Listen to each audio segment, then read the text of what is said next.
नमस्कार दोस्तों, स्वागत है आपका स्टडी फॉर सिविल सर्विसेज में। वीडियो को पूरा देखिए। कोई भी आपका फीडबैक है, कोई सजेशन है, तुरंत वीडियो में कमेंट करके जरूर बताइए। अच्छा लगे तो वीडियो लाइक जरूर कर लीजिए और ऐसे वीडियो लगातार फ्री में पाने के लिए चैनल को तुरंत सब्सक्राइब कर लीजिए और बेल आइकन को जरूर टैप कर लीजिए ताकि आगे भी सारे वीडियो आपको मिलते रहे। यूट्यूब में फॉलो करते हैं तो प्लीज ये वाला फ्री टेलीग्राम चैनल जरूर ज्वाइन कर लीजिएगा। सारे नोटिफिकेशन, सारे अपडेट यहीं पे आते हैं, ध्यान रखिएगा। स्टडी फॉर सिविल सर्विसेज का कोई भी पेड ग्रुप अगर आपको ज्वाइन करना है तो सिर्फ 85648805309606089752386445 यही नंबर है हमारे, सिर्फ जहां पे कॉल या व्हाट्सएप कर सकते हैं।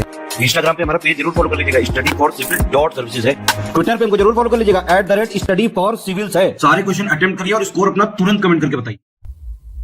दोस्तों नमस्कार, स्टडी फॉर सिविल सर्विसेज में आप सभी का स्वागत है। यूपीपीएससी प्रीलिम्स एग्जामिनेशन की जो हम क्विज देख रहे हैं, कंटिन्यू करेंगे उसको। ग्रुप हमारा लेटेस्ट में स्टार्ट हुआ है। एडमिशन अगर आप चाहते हैं तो डिस्क्रिप्शन बॉक्स में हमारी कॉन्टैक्ट डिटेल्स हैं, आप उस पर कॉन्टैक्ट करके एडमिशन ले सकते हैं। ठीक है, स्टार्ट करेंगे फर्स्ट क्वेश्चन के साथ। पूछा गया आपसे कि IAF यानी कि Indian air force air power beyond boundaries, ये थीम है किसका? 2023 में जो हमने इंडियन एयरफोर्स डे ऑब्जर्व किया है तो ये कब होता है? तो 8 अक्टूबर को मनाते हैं। ठीक है, ऑप्शन डी को चुनेंगे। और सबसे पहले जो ब्रिटिश टाइम पीरियड में जो रॉयल इंडियन एयरफोर्स है ना फॉर्म हुई थी तो वो 1932 में हुई थी, तो यही डेट है। तो इस डेट पे जो है एयरफोर्स डे मनाया जाता है। होंगजाओ चाइना में जो एशियन गेम्स आयोजित हो रहे थे उसमें भारतीय महिला कबड्डी टीम ने कौन सा पदक जीता है? ठीक, तो इसमें इन्होंने गोल्ड मेडल जीता है। ठीक, ऑप्शन फर्स्ट। हाल ही में किस देश ने परमाणु ऊर्जा से चलने वाली क्रूज मिसाइल जिसका नाम दिया गया है ब्यूरवेस्टनिक, इस नाम को ध्यान रखेंगे, जिसका सफलतापूर्वक परीक्षण किया है? तो इसमें खास बात यह है कि जैसे ट्रेडिशनल फ्यूल के बजाय ये जो है न्यूक्लियर जो फ्यूल पावर्ड है। ठीक है, तो इसको क्लेम किया था अभी रिसेंटली रशिया ने कि इन्होंने बनाया है। और इसमें ये ध्यान रख सकते हैं कि इसका दूसरा एक नाम भी है ना, RS-09 स्काईफॉल। अगर कभी ये नाम देते हैं तो इसको भी ध्यान रखना है। 10 अक्टूबर 2023 से भारत नागपट्टिनम तमिलनाडु से किस देश तक नौका सेवा शुरू करेगा? ठीक है, तो एक फेरी सर्विसेज स्टार्ट की गई है इंडिया में, तमिलनाडु में नागपट्टिनम से जो है कनकेसुथराई करके एक जगह है श्रीलंका में, इनके मध्य। ठीक है, लगभग 110 किलोमीटर की डिस्टेंस है। तो इसको स्टार्ट किया गया है 10 अक्टूबर से, ऑप्शन बी। हाल ही में किस देश की कंपनी PLD स्पेस, इन्होंने अपना दोबारा इस्तेमाल योग्य रॉकेट जिसका नाम है म्यूरा 1 इसको लॉन्च किया है, यानी कि रीयूजेबल है। एक बार जैसे आमतौर पे क्या होता है कि रॉकेट लॉन्च हो गया तो वो फर्दर दोबारा यूज़ में नहीं ले सकते, ठीक है, परंतु ये जो है इसको दोबारा यूज़ कर सकते हैं। तो इसको जो है डेवलप किया है स्पेन ने। ठीक है, यहाँ की जो PLD स्पेस लिमिटेड है इन्होंने।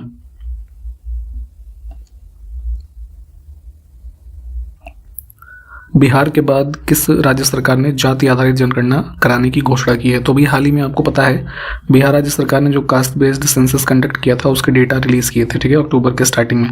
तो उसी के बाद यहाँ पे राजस्थान की जो स्टेट गवर्नमेंट है, अशोक गहलोत की जो सरकार, उन्होंने भी अनाउंस किया है कि वो भी अपने स्टेट में, तो ये पूछने की संभावना है कि पहला स्टेट कौन था बिहार और दूसरा कौन सा होगा, तो राजस्थान।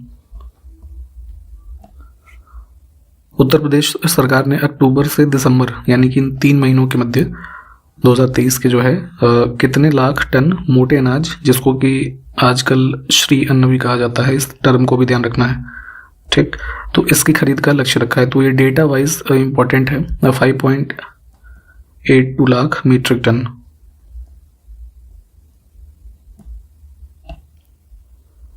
सात अक्टूबर 2023 को बेसिकली 7 से 8 अक्टूबर तक 2 दिन अखिल भारतीय विज्ञान ये पुलिस विज्ञान कांग्रेस, ठीक है, इसका आयोजन कहाँ पे हुआ?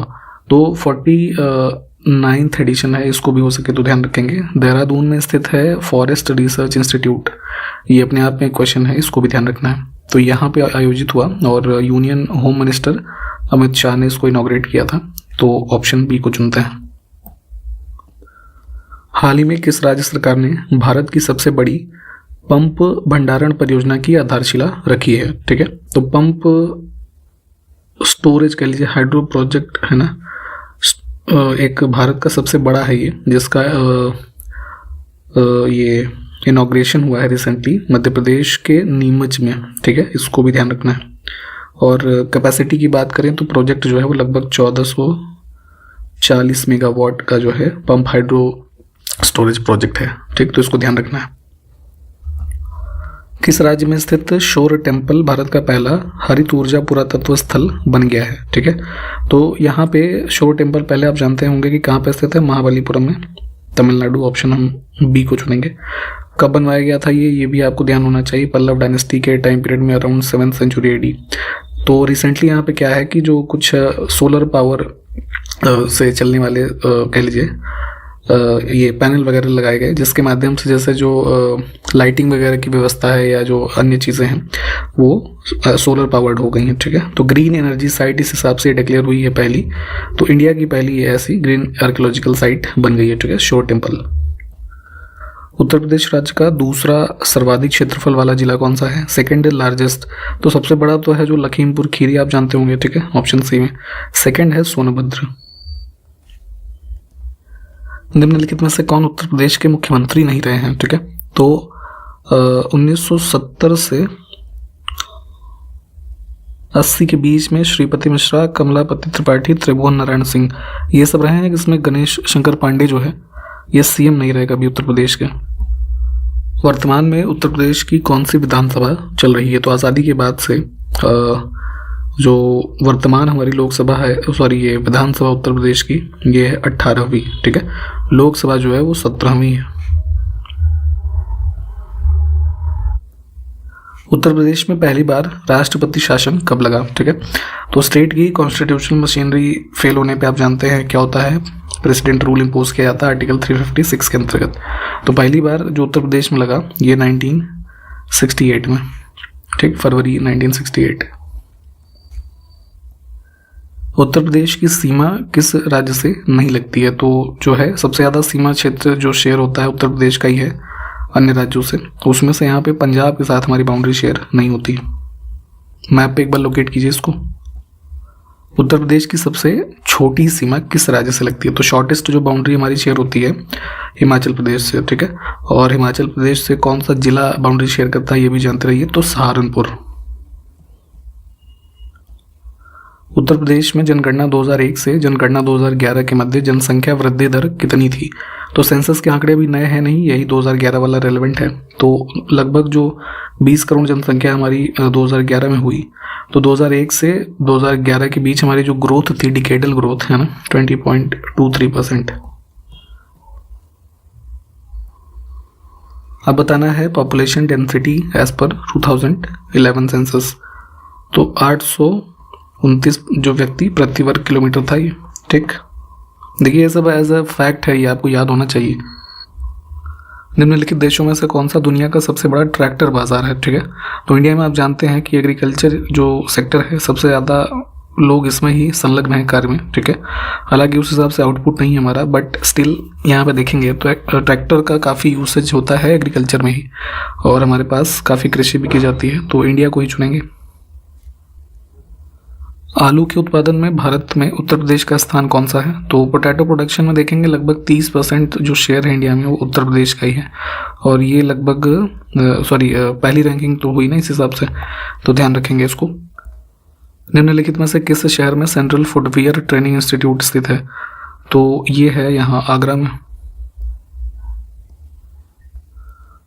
किस शासक ने भारत में तुगलक वंश की नींव रखी थी? तो दिल्ली सल्तनत में 5 में से एक तुगलक डायनेस्टी भी थी, तो फाउंडेशन इसका हुआ 1320 AD में। ठीक है, गाजी मलिक कौन था?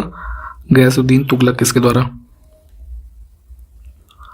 उत्तर प्रदेश में कुल मंडलों की संख्या कितनी है? तो हमारे जो कुल 75 जिले हैं उनको डिवाइड किया गया है 18 मंडल में, है ना, 18 डिविजन्स में for the purpose of administration. तो यहाँ पे बी को चुनेंगे। विश्व प्रसिद्ध मयूर सिंहासन का निर्माण और उसकी लाल किले में स्थापना निम्न में से किस मुगल शासक ने की थी? तो जो है वर्ल्ड्स मोस्ट एक्सपेंसिव, है ना, कह लीजिए सिटिंग, जो कह लीजिए एक थ्रोन था, इसको स्टैब्लिश किया था शाहजहां ने। ठीक है, मुगल टाइम पीरियड में दिल्ली में जो लाल किला था तो वहाँ पे दीवान एक खास था। ठीक है, एक जो प्राइवेट ऑडियंस या मिनिस्टर्स का रूम माना जाता था इसको, तो वहाँ पे इसकी स्टैब्लिशमेंट करवाई थी। ठीक है, ऑप्शन फर्स्ट को चुनेंगे। इसको जो है ये भी कहते थे तख्त ए ताउस। उत्तर प्रदेश में कितनी बार राष्ट्रपति शासन लगाया गया है, ठीक है। तो अभी हमने जैसे देखा कि ऊपर कब सबसे पहली बार इम्पोज हुआ, तो टोटल अब तक देखेंगे तो 10 बार है ना इम्पोजिशन हो चुका है। नंबर ध्यान रखेंगे ये। अगला है 2023 नवंबर में आयोजित होने वाले राष्ट्रीय तीरंदाजी चैंपियनशिप की मेजबानी कौन सा शहर करेगा यहाँ पे। तो इसका आयोजन जो है किया जा रहा है उत्तर प्रदेश में ही, अयोध्या में। किस वेब सीरीज ने 28वें बुसान फिल्म फेस्टिवल में सर्वश्रेष्ठ एशियाई टीवी सीरीज का अवार्ड जीता है। तो ये भारत की तरफ से हंसल मेहता के द्वारा बनाई गई जो वेब सीरीज है स्कूप, ठीक है, इसको मिला है इसमें बुसान फिल्म फेस्टिवल में best Asian TV series award. Hangzhou Asian games जो अभी कंक्लूड हुए, ठीक है, तो उसके समापन समारोह में भारत के ध्वजवाहक कौन रहे। तो PR श्रीजेश, इनके बारे में हमने पहले भी कई बार बात की हुई है। आपको ये बताना है कि ये कौन सा खेल खेलते हैं। एशियन गेम्स 2023 में भारत ने कुल कितने मेडल जीते हैं। तो टोटल जो नंबर है 107, ठीक है, इसमें से 28 गोल्ड, 38 सिल्वर और 41 ब्रॉन्ज, ठीक। देखिए इन सारे में किसने क्या जीता है याद कर पाना संभव किसी के लिए नहीं है। तो जो कम से कम ज़रूरी वाले हैं, है ना, जो या फेमस खिलाड़ी हैं, उनके बारे में जो मेडल्स वगैरह हैं उनको एक बार देखिएगा।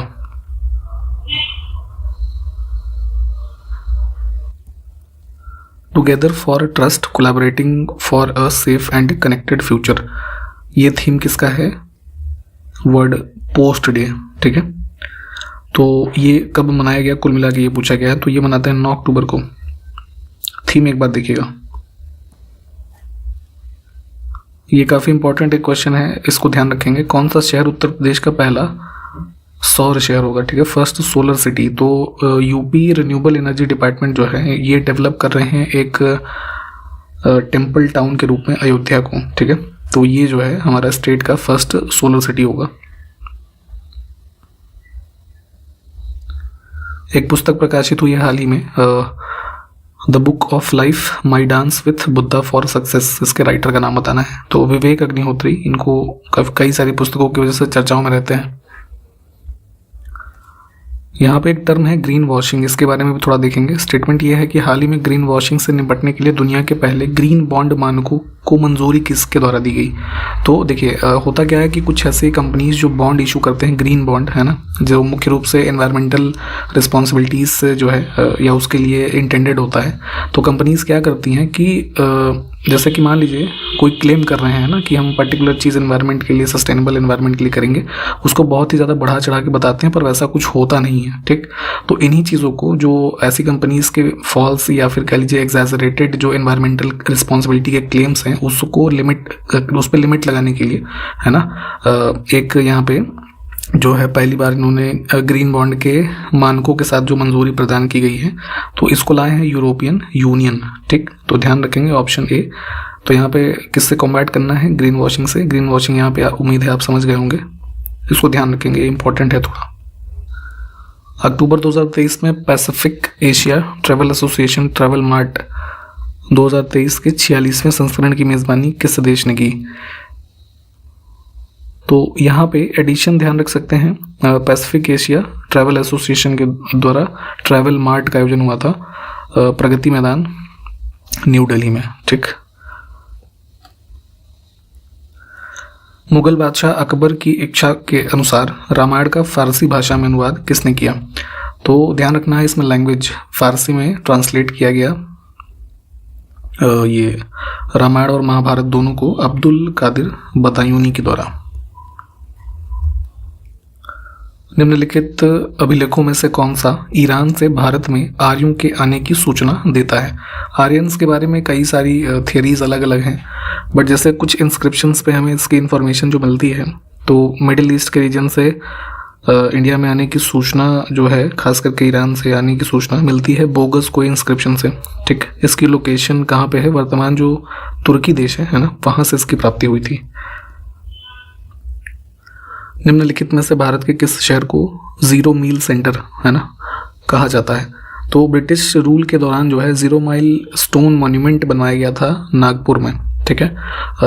ये ट्रिग्नोमेट्रिकल सर्वे ऑफ इंडिया था, ठीक है, उनके द्वारा 1907 में। तो नागपुर को ही 0 माइल सेंटर के नाम से ही जानते हैं। निम्नलिखित में से किसको नोबेल पुरस्कार नहीं प्रदान किया गया है? ठीक है, तो इंडिया से संबंधित ये ग्रेट पर्सनालिटीज के जो नाम लिखे हैं, इसमें होमी जहांगीर भाभा जो है, इनको नोबेल नहीं मिला है। CV Raman, Rabindranath Tagore, mother Teresa.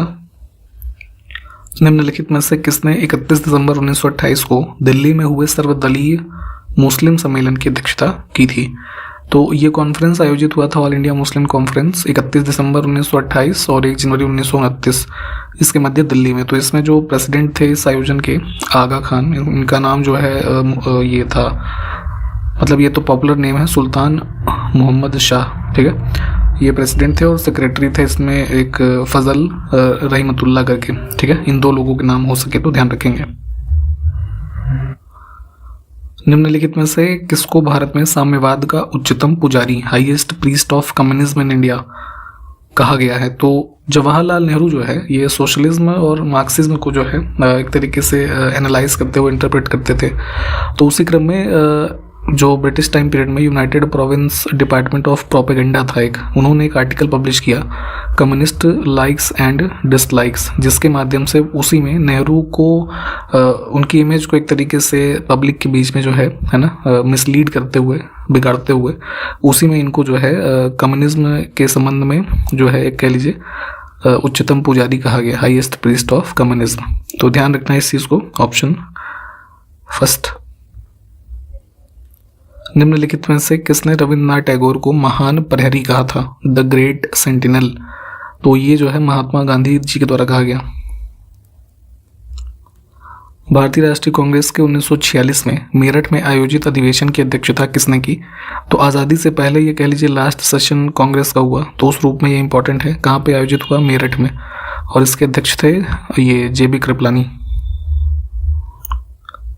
82 crore रुपए की अनुमानित लागत से 395 मीटर की 2 लेन है ना, इसमें ध्यान रखना है। मैरोन सुरंग का निर्माण किस राज्य या केंद्र शासित प्रदेश में अभी हाल ही में कंप्लीट किया गया है? तो ये जो है जम्मू कश्मीर में इसका कंस्ट्रक्शन कंप्लीट हुआ है। केंद्रीय मंत्री पुरुषोत्तम रूपाला ने किस शहर में आयोजित 16वीं कृषि विज्ञान कांग्रेस का उद्घाटन किया? तो 16th एग्रीकल्चरल साइंस कांग्रेस का जो ये कॉन्फ्रेंस आयोजित हुआ है कोच्चि में। ठीक,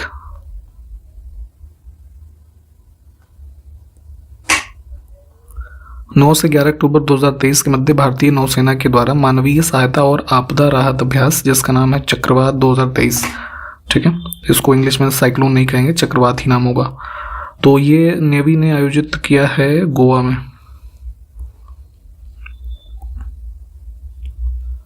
हाल ही में किस अंतर्राष्ट्रीय संगठन ने आंख की बीमारियों से पीड़ित लोग और उनकी मदद के लिए स्पेक्स 2023 है ना, ये इनिशिएटिव जो है इसको लॉन्च किया है? तो ये वर्ल्ड हेल्थ ऑर्गेनाइजेशन ने लॉन्च किया है। और टारगेटेड ग्रुप कौन से हैं? जिनके पास आई डिजीजेज वगैरह हैं। अक्टूबर 2023 में केंद्रीय मंत्री अमित शाह की अध्यक्षता में मध्य क्षेत्रीय परिषद की 24वीं बैठक कहाँ पर आयोजित की गई? तो इसमें 8 अक्टूबर को ये जो रीजनल काउंसिल्स की मीटिंग होती है, और भारत में जो ये रीजनल काउंसिल्स अलग अलग हैं, तो उसी में से सेंट्रल रीजनल काउंसिल, जिसमें सदस्य कौन कौन से राज्य हैं? उत्तराखंड, उत्तर प्रदेश, मध्य प्रदेश और छत्तीसगढ़ है ना। तो इनकी मीटिंग हुई यहाँ उत्तराखंड में ही, नरेंद्र नगर में। तो ये इतना इंपॉर्टेंट नहीं है, लेकिन यहाँ पे फिर भी ये आयोजन का जो राज्य है। हाल ही में फिलिस्तीन के आतंकी संगठन हमास ने ऑपरेशन अल अक्सा फ्लड, इस ऑपरेशन का नाम ध्यान रखना है, जो वर्तमान में इन्होंने इजराइल पे अटैक किया है ना हमास ने, तो इस ऑपरेशन के तहत जो है ये अटैक किया गया था स्टार्टिंग में। तो जो है ऑप्शन इसमें डी को चुनेंगे हम। ठीक है, तो इसी के साथ यहाँ पे इस वीडियो को हमने कंप्लीट किया है। जो क्वेश्चंस पूछे गए होंगे बताइएगा, और इसके आगे से अगले वीडियो में कंटिन्यू करेंगे। तब तक के लिए नमस्कार, जय हिंद।